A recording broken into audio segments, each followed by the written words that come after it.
Trans Day of Visibility Ask Me Anything event, hosted by OVO and Pride in Energy. So before we start, I just want to remind you that the session will be recorded and will be shared with you after the event, so you can share that in your internal channels. My name is Louise Bailey, my pronouns are she, her, and I am your host for this event. I also do need to let you know that I have the most annoying tickly cough, so apologies in advance if I do cough while I'm speaking. I'll try and hit mute as soon as I can. So I lead the LGBTQ+ network in OVO, and I am a committee member of Pride in Energy. And it's great to see so many people from all areas of our industry come together today to recognise and support Trans Day of Visibility, and to learn more about the wonderful trans people in our industry, how we can support them, and how we can step up as active allies. So welcome to everyone who has joined us today. So International Trans Day of Visibility is an annual event, and it's been occurring since 2009 on this day, the 31st of March, dedicated to raising awareness of the discrimination faced by the transgender community, but also to celebrate the achievements and contributions of trans people all over the world. Today, we're joined by three fantastic panellists who will talk to us and tell us about their own experiences in the energy industry. And thank you to everyone who has submitted fantastic questions. We've had lots of questions through, which is great. And we'll work through as many of them as possible, so listen out for your question. There is also the option to add questions using the Q&A function to the bottom right-hand side of your screen. And if we don't have time to get through them, we will collate them and send answers over in the next week or so. That's also important. We've had a couple of questions raised around some people's children, so we will send you some answers on them again if we don't have time to get to them, because they're really important. So without further ado, I will introduce you to our panellists and start asking all your questions. So we have Amanda Mackay from Balfour Beatty, who transitioned while working in the energy industry, Roman Crowley from OVO Energy, and Harry Roberts from EDF. So thank you all so much for joining our panel and being willing to answer our questions today. So just first of all, if we can just start by you telling us just a little bit about yourselves, who you are and where you work. So can we start with you, Harry? Yes, thanks for that, Louise. Yeah, so hi, I'm Harry Roberts. Pronouns are he, him, his, and I work for EDF, and I'm based in Barnwood. That's in the Gloucester office. So I've been in the energy industry for over 20 years now. Previously worked at Magnox before moving over to EDF to work on the nuclear power generation side. I work in Design Authority, and I'm on the LGBT Supporters Network, both as one of the deputy chairs and as the transgender support lead. And basically, I came out as trans while working at EDF back in 2016. Thank you, Harry. Roman? Good afternoon, everyone. My name's Roman Crowley. My pronouns are he, him. I've worked for Kaluza and OVO Field Force for nearly 3 years now. I schedule smart meter engineers and I work in the Bristol office. I started identifying as non-binary about 7 years ago. But after a couple of years, I realized I was actually a trans man, and I've been medically transitioning since 2017. Thank you, Rowan. Over to you, Amanda. Good afternoon, everybody. I'm Amanda Mackay. I'm currently Quality and Assurance Director for Balfour Beatty, working on HS2 in the Birmingham area. I transitioned in 2013 whilst working for SSE up here in Glasgow. I worked in the energy industry probably for most of my working life, particularly around nuclear, but also in conventional generation, mostly within the supply chain or within the client side of that of life, including the Nuclear Decommissioning Authority, part of government, working on Department of Energy policy.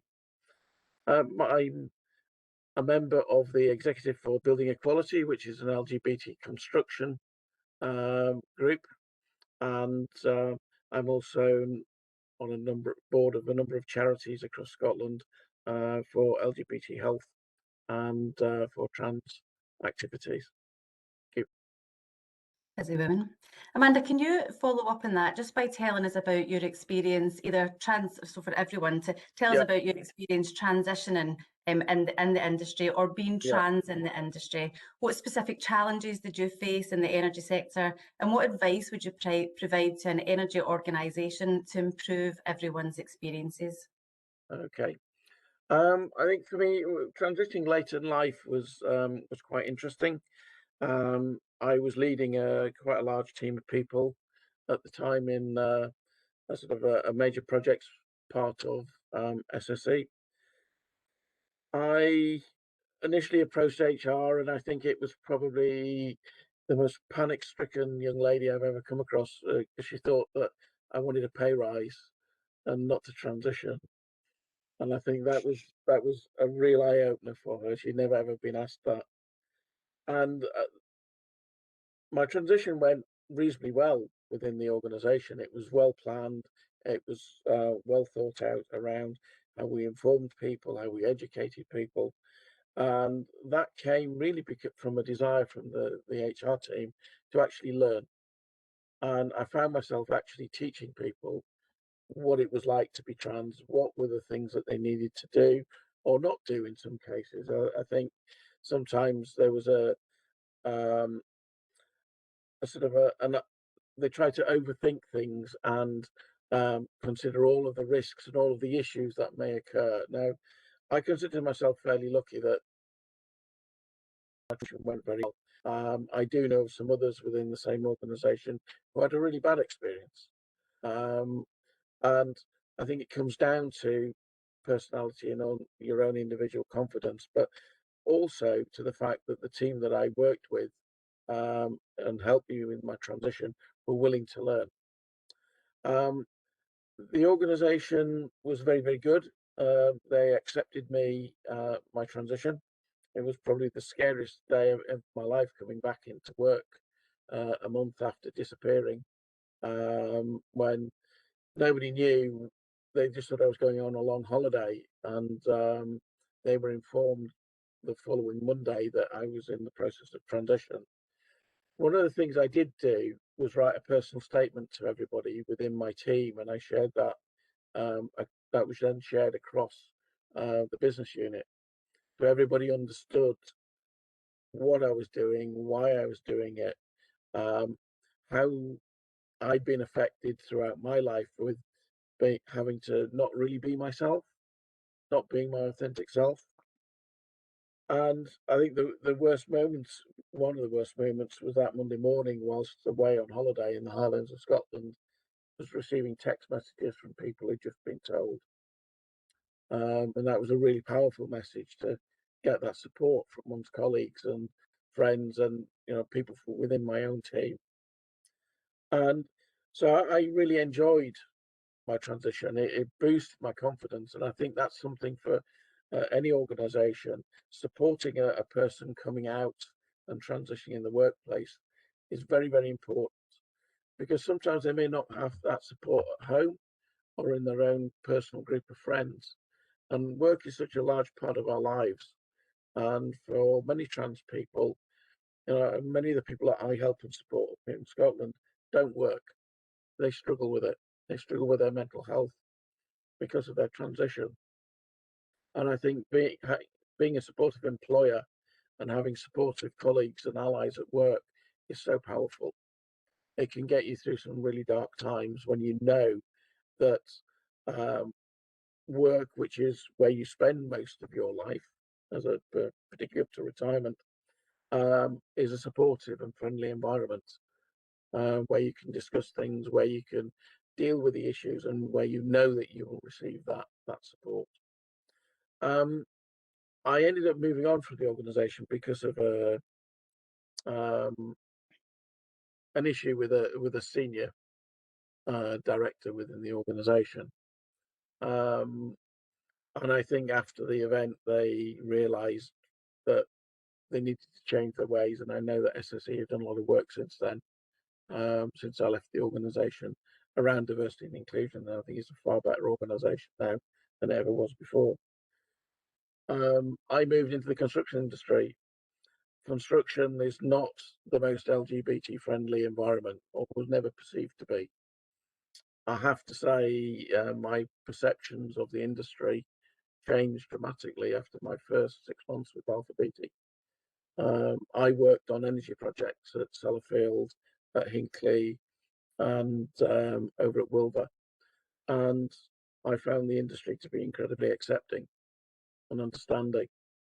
I think there's lots of areas where they need to, where they know they need to improve, but I think they've come a long, long way.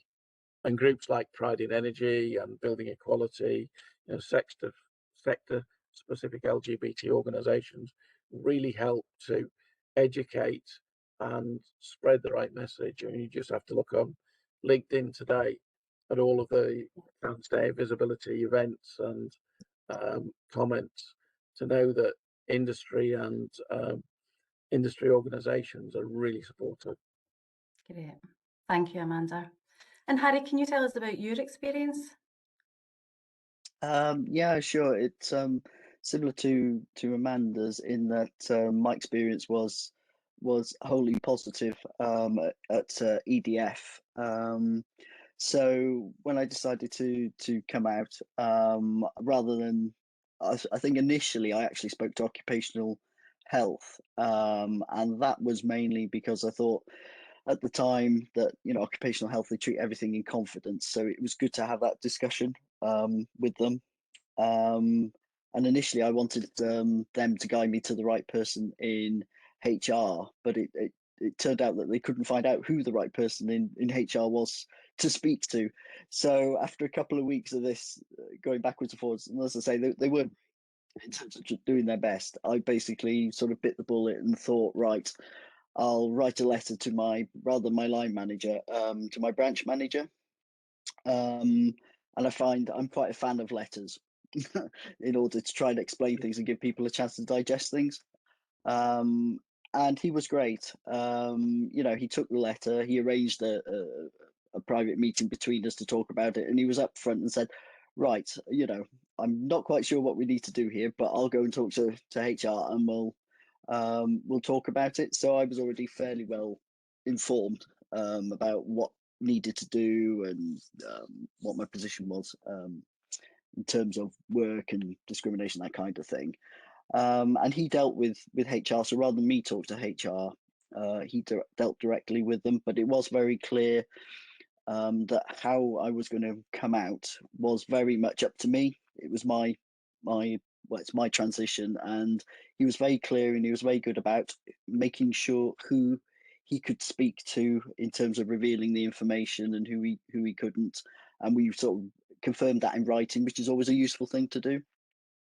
So it was very much done as a together in terms of planning it out. So because EDF is quite a large organisation, and I dealt with people not just in the office but also at the stations, we decided on a different approach. So the approach with immediate colleagues who I was working with, we have a weekly team brief, and we decided that both he would come along to the team brief with me, and I would just tell people there and then that I was transitioning and what that meant and what I would, like in terms of pronouns.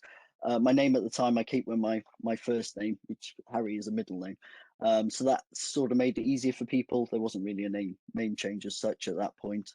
And so there were 3 of these team briefs. So that was a very, very nerve-wracking. I was absolutely exhausted by the end of that afternoon in terms of coming out to people directly. And then for the wider office, I actually wrote another letter, because I do like a letter, and that was scanned and then emailed out to everyone in the office in Barnwood. So that's, I don't know, around about 1,500 people, something along those lines. And then the stations I worked with, it was actually sent to them as well, and that's how it was done. So after doing the team brief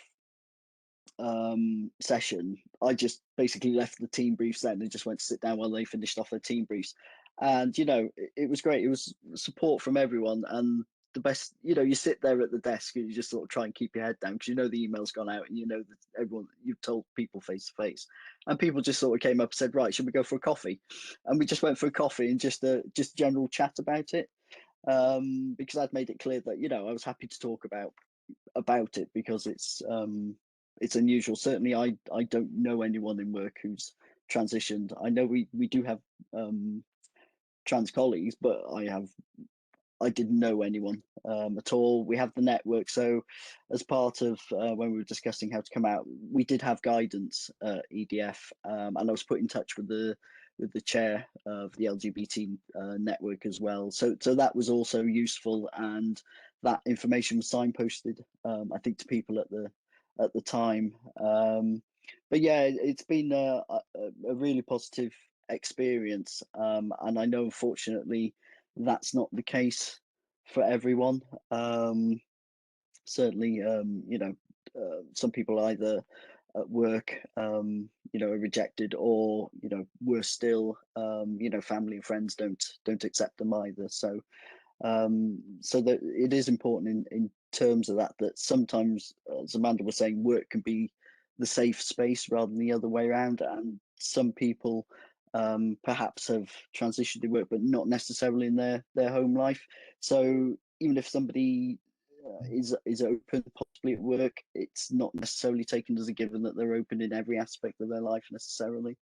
So that's just something to bear in mind when you're speaking about somebody's past or history, if you like, is for them to disclose, not for other people when talking about them. So that's, you know, there are certain circumstances where it might not be safe for people to reveal that about themselves as well. But yeah, certainly from a work perspective, it was positive. Definitely. And the part you says it's your transition, it's your journey, and it's up to you to kind of say how that goes as well is really important, isn't it? Yes, yeah, absolutely. Thank you. Roman, can we hear from you about your experiences? Yeah, certainly. So I didn't actually transition when I was working in the energy industry. At the time, I was working for a small networking and telephony company called Pervasive Networks. On the first day, actually, I started working there. I had all my name change documents and my passport and my deed poll and all the paperwork that nobody tells you that being trans is going to involve so much paperwork, but it does. So I brought my documents in, you know, and I was giving this whole spiel to my manager because I wasn't out about how, you know, I changed my name to be more masculine because in a workplace you get more respect. If you're working in a technology-based industry, if you have a more masculine sounding name. And she went, "Oh, I assumed you were non-binary." And I said, "What?" And she said, "Yes, I saw non-binary on the news, and I thought that you might be non-binary." And I said, "Oh, actually, I am non-binary, and that is why I changed my name." Which probably isn't the best way to start your working relationship with someone. But honestly, like 7 years ago, I was amazed that someone had actually heard of what being non-binary was. So that was really fun. But I actually ended up getting called into a meeting because she was concerned that I wasn't making any friends in my work. And she said that a couple of people had complained about me being intimidating and kind of hostile. And I just started crying because I said that I didn't want to lie to people and that I was actually starting to medically transition and that I was a trans man. And this was before I was even out to my parents.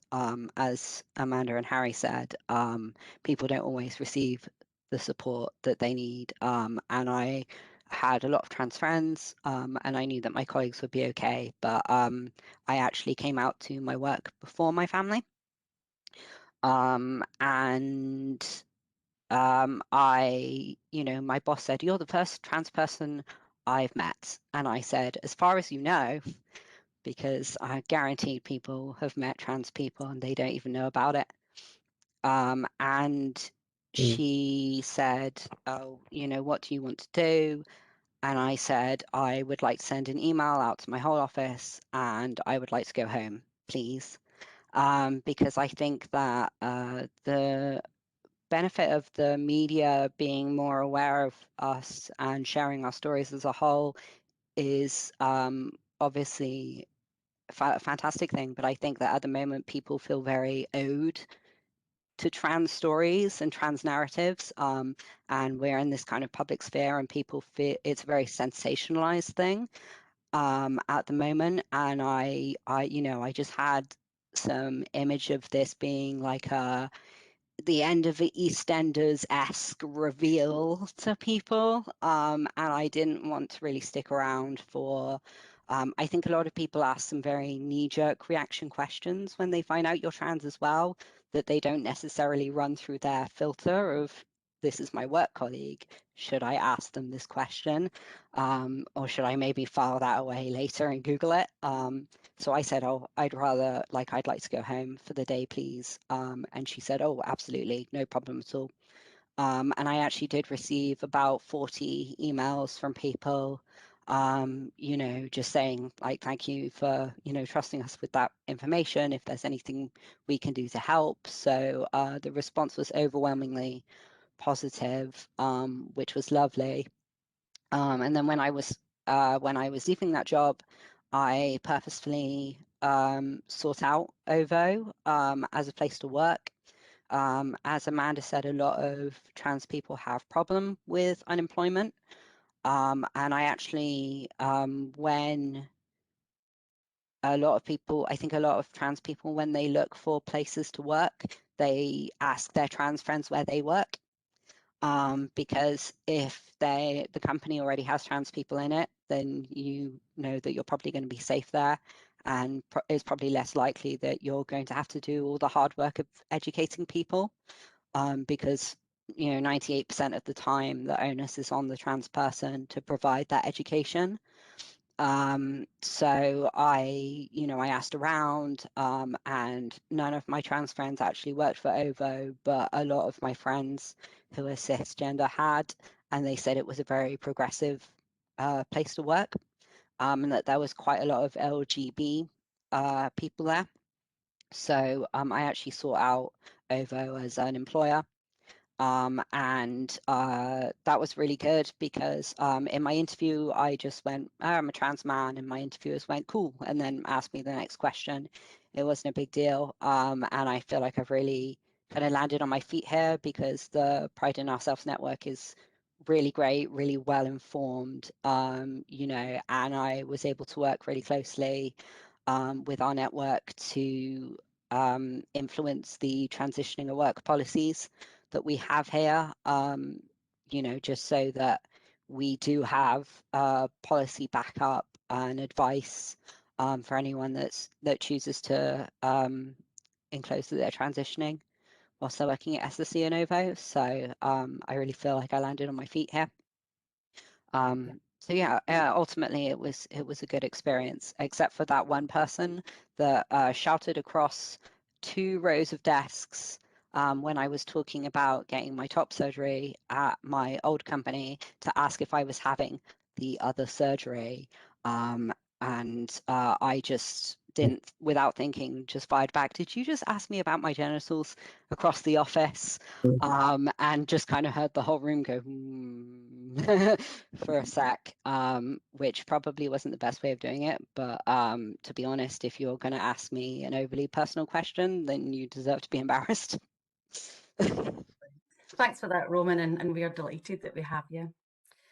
Just to put context there, what you were saying, some people say I've never met a trans person, and as Roman says, you have, you just don't know that you have. So according to current figures, which may change with this year's census, around 5.6% of the population are trans, 4% of that are non-binary, gender fluid or gender non-conforming, and around 1.6% trans man or trans woman. So in context, this is the same number of people with red hair in the UK, twice the number of people who are British Sikh, and would fill the city of Cardiff. The Stonewall LGBT work report shows that 37% of trans people aren't out in the workplace, and 51% of trans people have hidden that they're trans because they was afraid of discrimination. So just following on from that, Roman, how can we support trans people to be themselves and identify as who they are in the industry?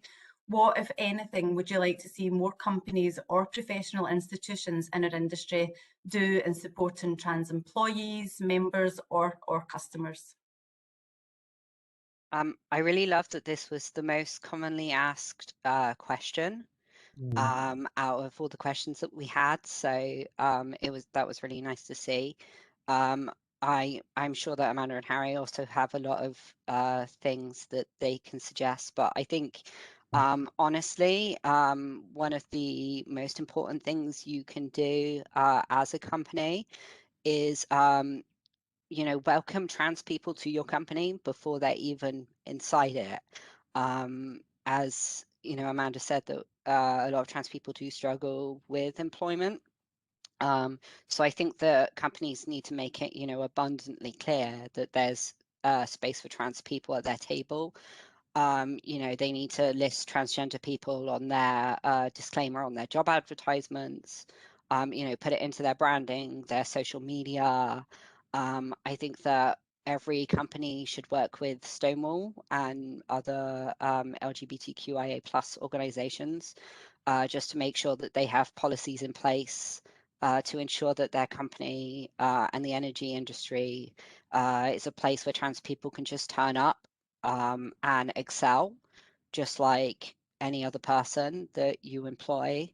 I think the hardest part about starting a new job anywhere as a trans person, obviously, in my opinion, is firstly, are you going to be safe there?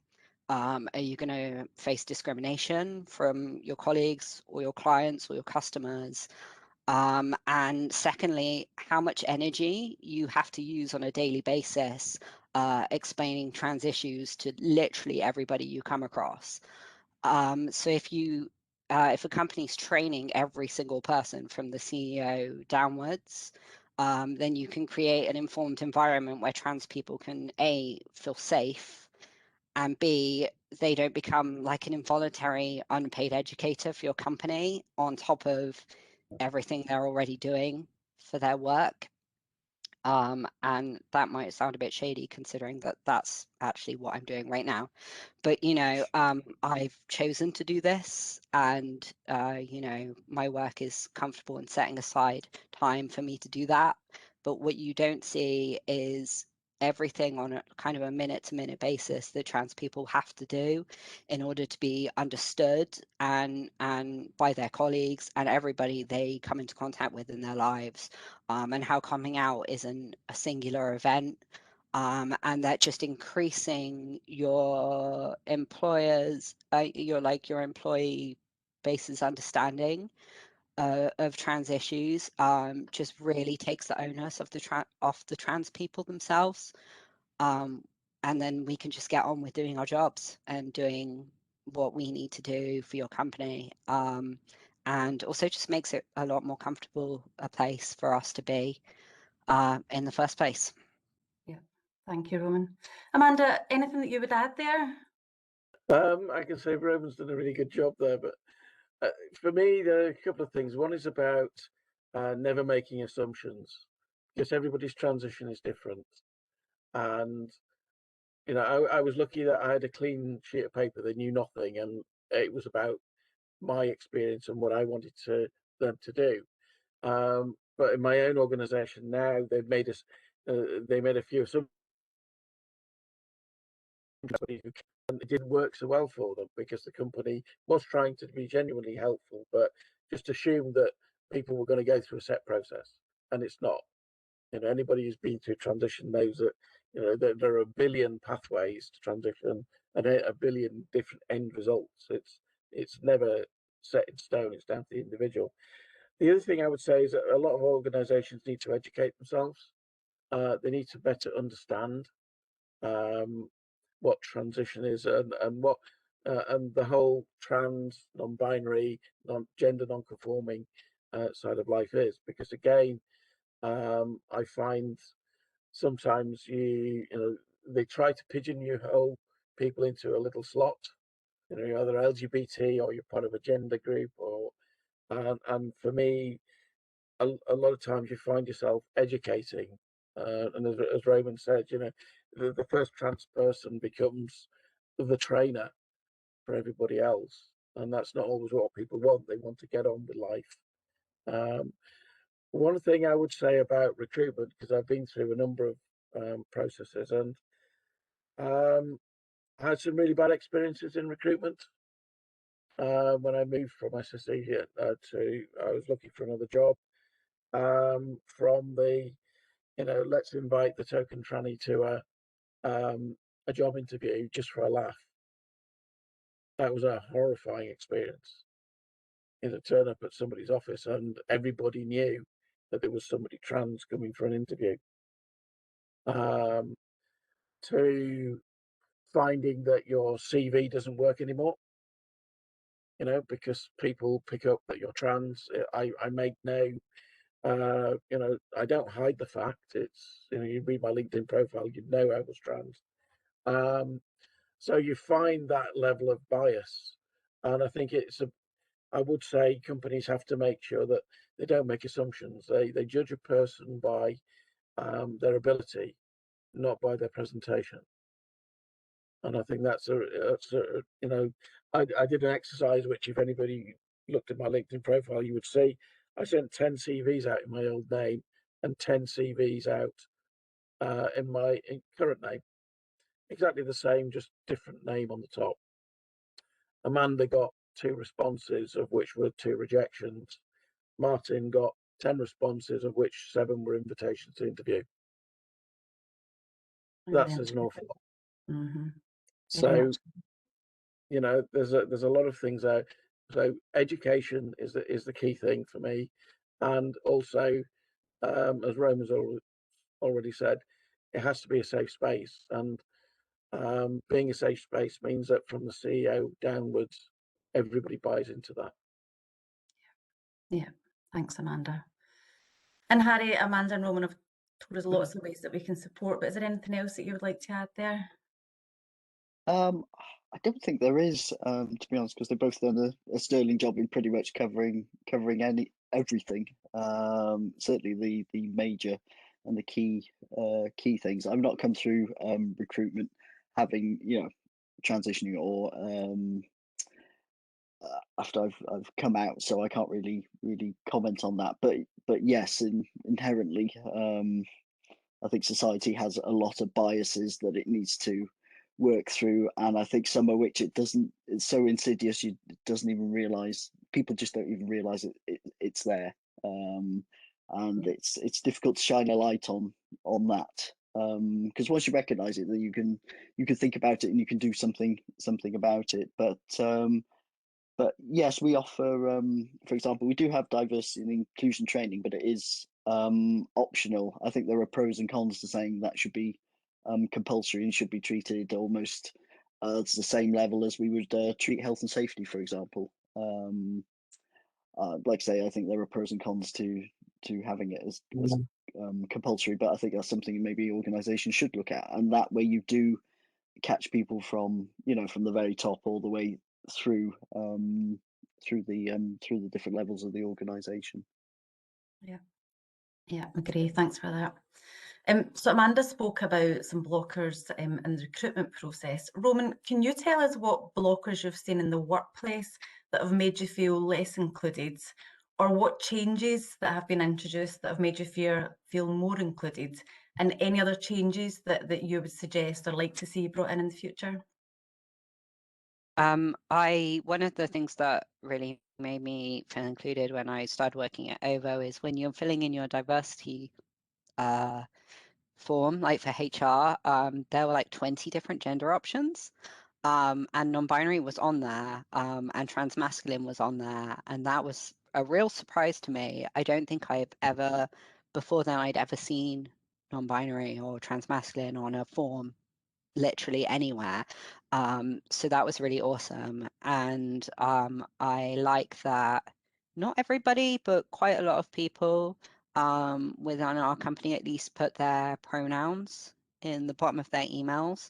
You know, mine would be like Roman Crowley, Field Forces Scheduler, brackets he, him.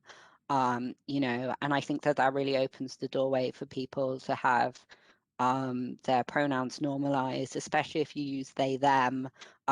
There's one company that my friends work for in Bristol because one person who uses they, them pronouns works there. So all my friends that use those pronouns started working there because they knew that everybody understood those pronouns, which is, that's not explaining yourself to everybody you come into contact with on a daily basis is just so much energy saved.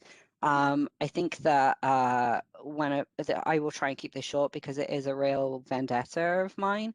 My trans agenda is having gender neutral toilets in every workplace and frankly everywhere in the country, because a lot of energy that we as trans people use when we're out and about is being nervous about using gendered facilities. And I don't know if people really understand that when I'm out with my trans friends, we time how long people have been gone when they go to the bathroom, especially if our friends are trans feminine. I do know people that have been assaulted in toilets. I've been challenged myself. And even if everyone in your building has had training on trans issues, you never know who's about for meetings. And if you think about how many times you go to the bathroom in a given working day, I invite you to imagine every time you're in there how scary it could feel and just how much that affects your day to day. When I was working in the Temple Back office, which is shared with other companies, it was a really unpleasant experience, especially before I grew my beard because I'm 5 foot tall. So a lot of the time, I often get mistaken for a child in a workplace. So it's not a pleasant experience. And I think that if you are encouraging trans people to work in your company, then non-binary people should have a place where they can go to the bathroom without, looking at 2 door options that don't match their identity. I've been told that it's okay for me to use the disabled facilities, which isn't as inclusive as people think, and really just reduces the accessibility of the disabled facilities for people that actually need them. So in my personal opinion, I think that every workplace should just have not gendered toilets. They can all have individual stools with sinks.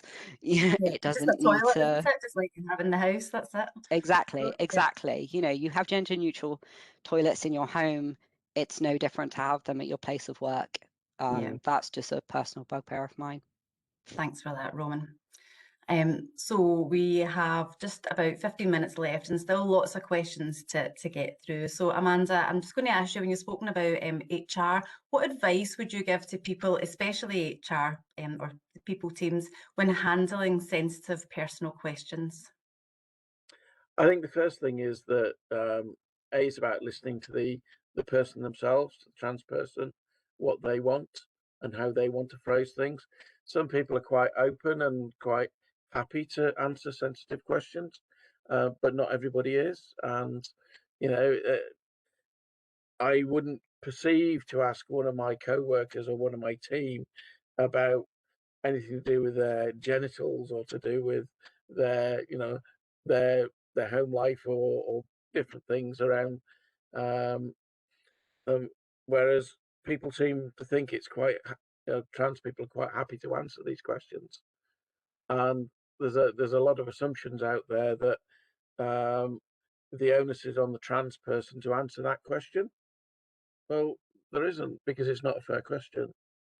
So one of the things that I discussed with my own organisation is around how we have a policy on, that it's down to the individual person to decide what is on the agenda and what they will answer, what they will talk about, rather than somebody just making an assumption And when we do our D&I training, we talk about this, about not just about members of the trans community, but about everybody, because we did a lot of work around menopause within the organisation with our gender equality network, and similar questions cropped up there. So I think it's a general thing that we assume that the person that is being talked about, i.e. the trans person, is willing to answer all questions, and they're not. And for HR, I think that was it should have been an obvious one, but it wasn't, because they just assume they can ask these questions. Not long after I started with Balfour Beatty, I think that the first thing that they got into a bit of a flap about asking me about which toilets I wanted to use. I mean, toilets is a really controversial thing within the trans community. And I just said, well, what would you expect me to use? Mm-hmm. It was never a question when I transitioned in SSE. I just used what was appropriate. Yeah. So I think that there are lots of. The other thing is that sometimes people are frightened to engage with members of the trans community because they feel that any question will be pushed back at them, or they will be seen to be in any way transphobic. People make mistakes. I mean, one of the things I would say from a trans perspective, sometimes you have to be tolerant of people who are asking questions, because they will make mistakes and they don't do it on purpose. I had a trans colleague in Balfour Beatty who would fly off the handle at the slightest inappropriate piece of language. Now, in some ways, she's right. It is inappropriate, but a lot of people don't do it deliberately. They just don't know, or they're clumsy with their language, or they generally trying to say the right thing and just get it wrong. Yeah, and a huge part of this is all around education as well, Amanda, isn't it? And as you say, we don't want people to be fearful. We just want people to be open and to learn. And yes. a huge part of Trans Day of Visibility is actually, for cis people in terms of how we can be allies. But I always talk about being an active ally. It's not enough to say, yep, I'm here, I'm an ally. It's about what you actually do about that. So, Harry, in your opinion, what can allies do to support and encourage trans and non-binary folk in corporate settings? What would be your top tip? Well, I think a lot of this has already been touched upon by both Amanda and Roman. So things like the pronouns, for example, in your email signature. Such a small thing. Most people won't notice it, but those that it matters to, they will notice it. I think what we don't tend to do, and I don't do it myself, we did it in this meeting, introducing ourselves and saying what our pronouns were. But generally speaking, you don't tend to do that in meetings. I think that's really that kind of thing is really helpful, particularly I think if you're non-binary, everybody does it, so the onus is not on the non-binary person to say it's they them, and have to do that. Everybody does it, so it's very equal in that kind of way. I think it's a good point in terms of just being free to speak. I think particularly if you're not familiar with trans people or the issues, there is going to be people are going to be clumsy, and I think it is up to individuals whether they're happy to answer questions, but I think most of the time people generally are. But I feel that there's got to be this period of feeling a bit uncomfortable about asking or engaging, and people only learn and sort of grow if you go through that period of feeling a bit uncomfortable. And usually you can tell when people are trying to are genuinely wanting to know more and do the right thing and to be there. You can usually tell if people are coming from a good place, and I think that's being open about that conversation, or just seeing examples where Trans Day Visibility, where there are examples of trans people just just doing their thing, living their lives, and not avoiding mentioning it or talking about it because, oh, that might upset someone, or should we really talk about it? Yes, talk about it. And just be, open to doing that. Don't hide it. Why hide it? It's not a taboo. It's nothing to be ashamed of. It's just, another part of, the color that is the human condition, really, just another way of being human. And it's trying to get that through. There is no, either or. It's a whole spectrum of nuance, and that can often be lost in debate, and that's where social media is particularly bad.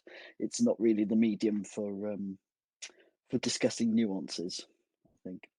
Yeah, thanks for that. Thank you, Harry. And Amanda, just thinking about your experience in terms of leadership, can you tell us what we can do to be strong leaders and allies? And do you have any good examples of leadership or allyship from tough work situations that you could share? Yes, I think my own organisation was pretty good with me when I transitioned, and I sit as a member of our major projects board. I used to. I'm now on the board of BBV. For me, it was about getting the leadership engaged, getting them on the same agenda. A couple of years ago, we took our entire lead team from the CEO downwards to London Pride. And that was such a powerful message.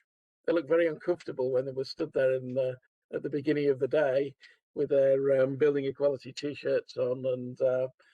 And we have, through building equality, we have a rainbow JCB that we take to Pride. By the end of the day, they were fully engaged and fully involved with it.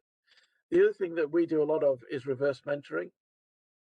So we have members of our affinity networks, sort of gender, BAME, LGBT, and ability, and they reverse mentor members of our board.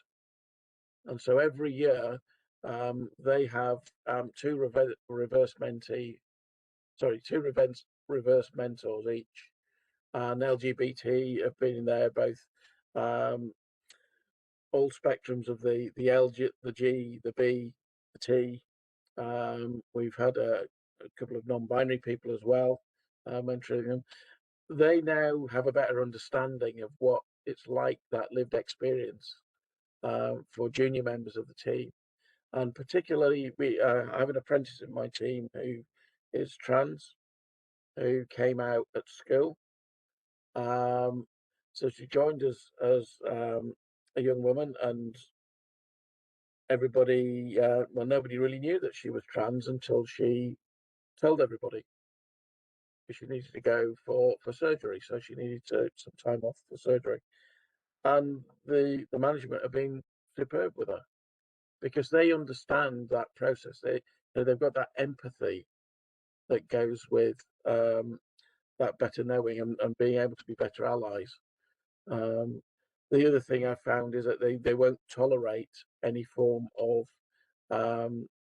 discrimination against members of the trans community that we have within the workplace, because they understand what it's like to be with them. We've taken them to a number of events, and they know more trans people now than they ever did before. I think they've now got a little bit of gaydar as well. They can pick out where people are. Brilliant. No, that's great. I think we're just about to kick that off, so that'll be really interesting for us. So again, just mindful of time. So Roman, I was just going to ask, can you tell us if you've noticed a difference in navigating the world as a different gender? Oh my gosh, I have male privilege now. It's really bizarre, a really bizarre experience. It's really worth noting that trans masculine people have it a lot easier, and that there's a phenomenon of trans masculine people becoming invisible, because in our society so sexist, why wouldn't you want to be a man? Whereas trans women tend to face the most oppression and violence. So it's really worth just mentioning that. But the strangest phenomenon I encountered was people listen to me in meetings. Not necessarily in OVO, because I think that in my general experience, everybody's mostly on an even keel here. But at my old company, I went from being completely invisible in meetings to people suddenly being very interested in what I had to say. And where I used to have to shout, I just, went, hey, I have an idea. And everyone would turn to me. And I actually started weaponizing that because my direct manager was a woman, and she used to say things and people would just talk over her. And I'd go, hey, Pat has an idea on this. And then everyone would suddenly turn and listen to her. So that was, in a work context, a very strange experience. Really And interesting. it was very frustrating because previously, before I worked for a highly technical lighting company, and when I used my old feminine name on my emails, people would go, oh, well, can I speak to an expert on this? But when I started signing my emails as Roman, people would just take what I had to say at face value, even if I didn't know what I was talking about. So Really bizarre, really bizarre. that's a I was just going to ask, in less than a minute, because we're tight for time, but in less than a minute, can you tell us if you've experienced the flip to what Roman's saying? Certainly, yes. Almost Okay. instantly. Wow. I was really surprised because I never really noticed it before, that I had that male privilege, that it meant, that it gave me any advantage, and you do miss it when it's not there. Amazing. Really, really interesting. Really interesting. And Harry, I'm going to finish on the last question. We have so many questions that we weren't able to get to. There's been lots of questions coming through in the Q&A. Sam has been facilitating them and screening the questions for us. We've just not had time. I think with a session like this, you could probably go on for a half day because it is so interesting. There's so much that we can learn. So we will collate them and send them round. But Harry, can you tell us, probably my favourite question, what is the best thing about being transgender? The best thing, I would say for me, I think in a way it's, I suppose like everything, it's like a privilege and a curse, but I think I get to have lived two lives, basically. I got to live my life, as a woman. It feels really strange saying that now, but I've seen that side of the coin, and now I get to live my life as me. So you do, as linking in with the previous conversation, you do get to see society from from both sides, basically. And I think hopefully I can take the best of each, and use that for good. So to try and call out the sexism, the misogyny, and all that side of things. But I think maybe in a way it makes me a more rounded person. So you get to have from my point of view, you get the almost the social or the environmental upbringing of female, which I think that does have its benefits actually, in terms of being more in touch with your feelings and yourself. You don't carry the baggage of having to be, suck up your feelings and that sort of toxic masculinity, I think. So I think from my point of view, in a way, it is a privilege to actually have lived both, or be living both, have lived both lives in a way. I am looking at it from purely binary perspective, I might add, but everyone I think is somewhere in between. Thank you so much. Thank you. So we are almost out of time already. It's been such a quick, fantastic and insightful session, and I hope that everyone who's joined today has taken away something to help you create a trans inclusive workplace.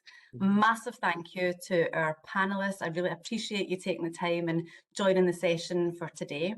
And if anyone has any questions that you haven't been able to submit or weren't answered, you can contact me. So it's louise.bailey@sseenergyservices.com.